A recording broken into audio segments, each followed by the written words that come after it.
Delivery ఛార్జెస్తో సహా 399 రూపాయలకి నేను నెయ్యి ఇస్తానని చెప్పి ఈరోజు ఉన్నటువంటి రేటు. కాబట్టి నువ్వు ఒక కేజీ 399 రూపాయలకి వెళ్ళినప్పుడు టన్నులు వేల టన్నులు కొనుక్కునేటప్పుడు బల్క్లో ఏ విధంగా ఉంటుందనేటువంటి చెప్పగలను. ఒక సీజన్లో పాలు ఎక్కువ వస్తాయి, ఒక సీజన్లో పాలు తక్కువ వస్తాయి. పాలు ఎక్కువ వచ్చినటువంటి సీజన్లో ఒక రేటు ఇస్తారు, పాలు తక్కువ ఉన్నప్పుడు ఒక రేటు ఇస్తారు. కాబట్టి ఇవన్నీ కూడా ఏమీ ఆలోచన లేకుండా ఏదో నువ్వు మహాభేదావు అయినట్టుగా ఆ రేటుకి ఎట్టుకుంటానని చెప్పి మాట్లాడావు. కాబట్టి రేటు ఎంత ఉండాలనేటువంటిది కూడా ఇంకా టీటీడీకి సంబంధం లే, టెండర్ల ప్రక్రియ అవసరంలే. బాబు గారు ఎంత చెప్తే అంత అని చెప్పి మీ పార్టీకి సంబంధించినటువంటి ఏదైనా మంత్రిమండలిలో తీర్మానం చేయించి లేదా జీవో విడుదల చేయించి పారే. మొత్తం ముఖ్యమంత్రి నిర్ణయిస్తాడు రేపటి నుంచి. టెండర్లు వద్దు ఏమొద్దు, ఆయన నోటుకుండా వచ్చినటువంటి రేటు ఎంత ఉంటే అంత అని చెప్పి ఒక పద్ధతి పాడు లేకుండా నువ్వేమన్నా ఒక నిర్ణయం తీసుకోదలుచుకున్నావా? అటువంటి నిర్ణయాన్ని ఏమన్నా నువ్వు తీసుకోవడానికి సిద్ధంగా ఉన్నావా? లేకపోతే చెప్పు, కాంట్రాక్ట్ పద్ధతి రద్దు చేసేద్దాం, దానికి సంబంధించి మీ మంత్రుల చేత నీకు ధైర్యం ఉంటే క్యాబినెట్లో ఒక సమావేశం ఏర్పాటు చేయించి మొత్తం ముఖ్యమంత్రి గారి నిర్ణయాలు తీసుకుంటాడు, ముఖ్యమంత్రి గారి రేటు నిర్ణయిస్తాడు, ముఖ్యమంత్రి గారు ఎవరికి ఇవ్వాలనో ముఖ్యమంత్రి నిర్ణయిస్తాడు అనేటువంటి ఒక నిర్ణయం తీసుకుని ప్రకటించు.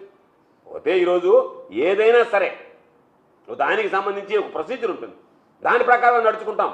అతి పవిత్రమైనటువంటి పుణ్యక్షేత్రం విషయంలో ఎవరు కూడా రాజీ పడేటువంటి విధంగా ఎవరు ఆలోచన చేయరు. ఆలోచన చేయాల్సినటువంటి అవసరమే ఉంది.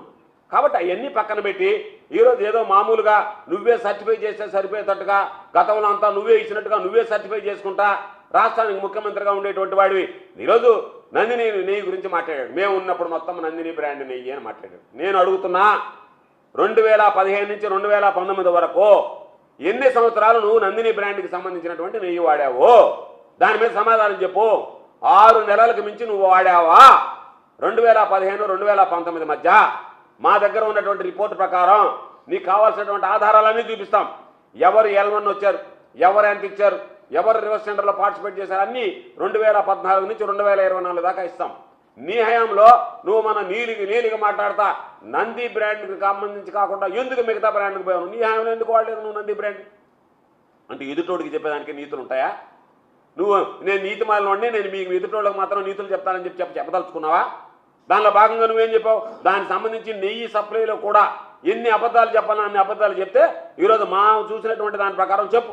నేను కాదు ఇన్ని సంవత్సరాలు మొత్తం నేను నంది బ్రాండ్ నెయ్యిని వాడానని నీ నోటుకుంటా రాగలదా, చెప్పగలవా?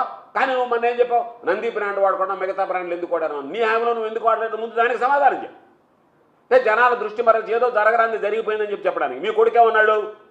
ముఖ్యమంత్రి అనేవాడు కేవలం ఈవోని మంచివాడిని చూసి నిర్ణయిస్తాడు అన్నాడు.